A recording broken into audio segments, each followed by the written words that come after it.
In the relentless noise and chaos of modern life, the search for tranquility feels more urgent than ever. We are constantly navigating a world of deadlines, notifications, and expectations, leaving little room for a peaceful mind. Our emotions often feel like a boat in a stormy sea, tossed about by every gust of wind, every frustration, every disappointment. But what if you could learn to navigate these storms not by fighting them, but by mastering your own vessel? What if you could build an unshakable inner calm that remains intact, no matter how turbulent the waters outside?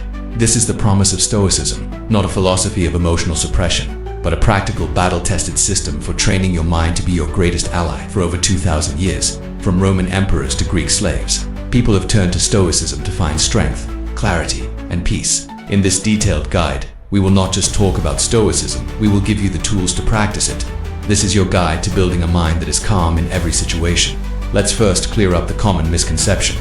Being Stoic in the modern sense implies a lack of emotion, a cold indifference. That's not the goal here. The Stoic philosophy we're discussing is about recognizing and managing emotions with reason, so they don't control you. At its core, Stoicism teaches that our ultimate good, our happiness and well-being comes from within. It lies in living a virtuous life, defined by 4 cardinal virtues: wisdom, justice, courage, and temperance. Everything else, well, health, fame, possessions, the Stoics called indifference.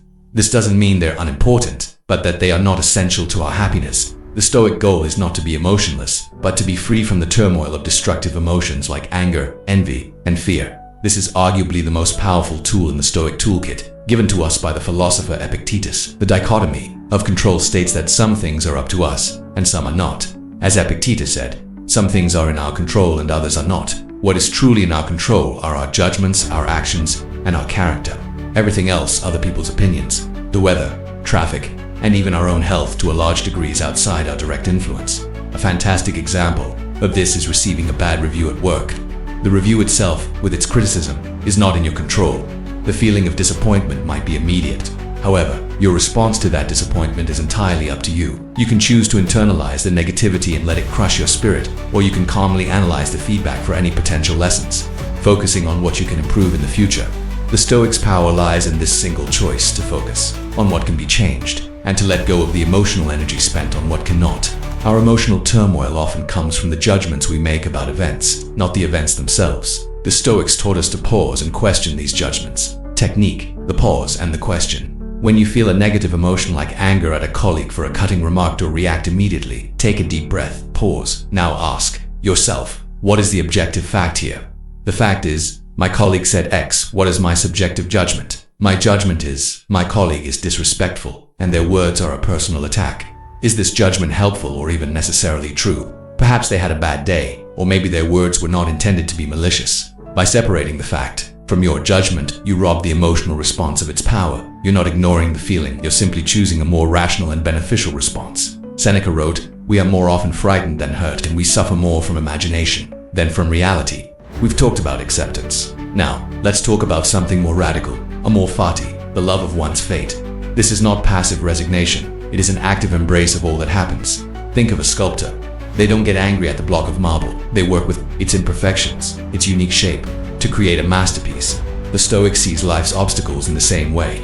Marcus Aurelius, the Roman emperor, wrote, "A blazing fire makes flame and brightness out of everything thrown into it. A sudden layoff, a romantic heartbreak, an illness, these are not just misfortunes to be endured. They are the raw material for your character." Amor fati is the courage to say, "This is happening, and I love it because it is an opportunity for me to be brave, to be wise, to be compassionate, and to grow." This practice is simple but profound. Remember that you will die. This is not meant to be a source of fear, but a powerful motivator for living a life of purpose.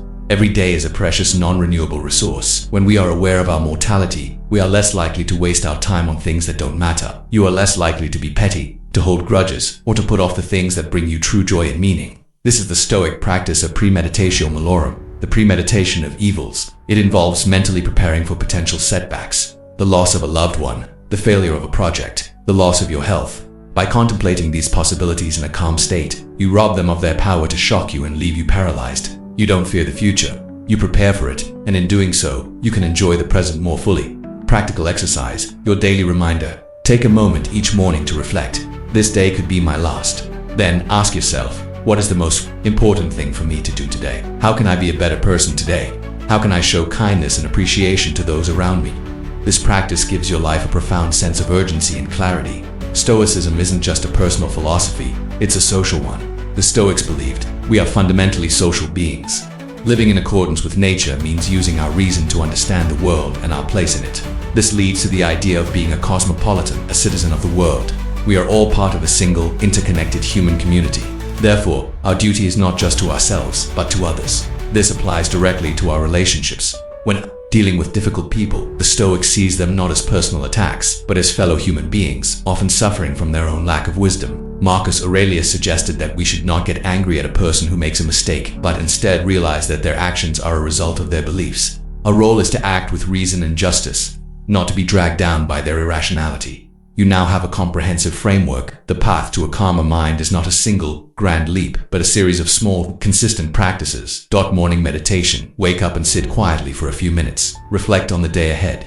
As Marcus Aurelius suggested, when you wake up in the morning, tell yourself, the people I deal with today will be meddling, ungrateful, arrogant, dishonest, envious, and unsocial. This isn't pessimism. It's a form of emotional inoculation, preparing you for the reality of human behavior so you don't take it personally.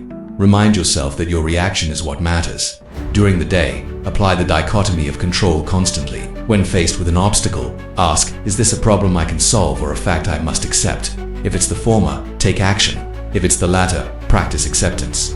When a strong emotion arises, use the pause and question technique. Evening reflection. Before you sleep, review your day with a calm mind. Seneca suggested this. Writing, I passed the whole day in review. Ask yourself, what went well? Where did I fall short? How did I act with virtue? Where could I have been calmer or more just? This isn't a time for self-criticism, but for honest, compassionate self-assessment. It's how you train for tomorrow's challenges. The mind is like a garden. If you don't tend to it, weeds will grow. Stoicism gives you the tools to plant seeds of virtue and to cultivate a beautiful, calm, and resilient inner landscape. The journey starts now. Your peace is within your reach. Thank you for taking the time to watch this video. If you found it inspiring, please consider subscribing, liking, and sharing it with others. Don't forget to click the bell icon to stay updated on future content. Together we can continue to grow and strive for greatness.